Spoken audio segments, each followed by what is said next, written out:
Sa protesta sa kalsada ay dinaan ng ilang personalidad at mga grupo ang panawagan para bumaba sa pwesto si Pangulong Bongbong Marcos. Mula sa Quezon City nakatutok live, si Jamie Santos. Jamie. Ivan, isinagawa ngayong Sabado ng hapon ng isang motorcade caravan na nananawagan ang mga lumahok na panagutin ang pamahalaan at ang pagbibitiw ni Pangulong Bongbong Marcos.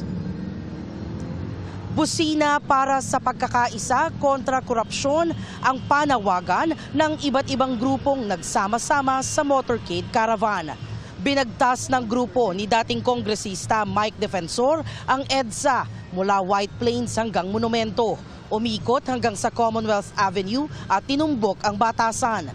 Ang isang grupo naman sa pangunguna ni dating AFP Chief of Staff Hermogenes Esperon Jr. nagsimula sa Parañaque. Binagtas ang C5 pa Marcos Highway patungong batasan. Ilan sa mga sasakyang lumahok ay may mga nakapaskil na tarpaulin na may panawagang panagutin ang mga mandarambong sa Kabanang Bayan at ibalik ang mga ninakaw. Nakibusina naman ang ilang motorista na nakasabay ng motorcade sa kalsada. Ayon sa mga organizer, layunin ng aktibidad na ipakita ang pagkakaisa at panawagan para sa accountability. Noong isang linggo, impeach BBM! Ngayon, patuloy ang panawagan na BBM resign!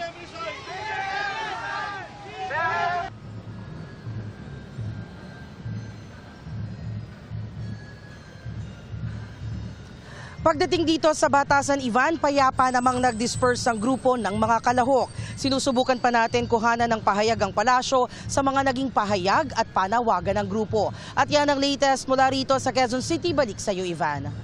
Maraming salamat, Jamie Santos.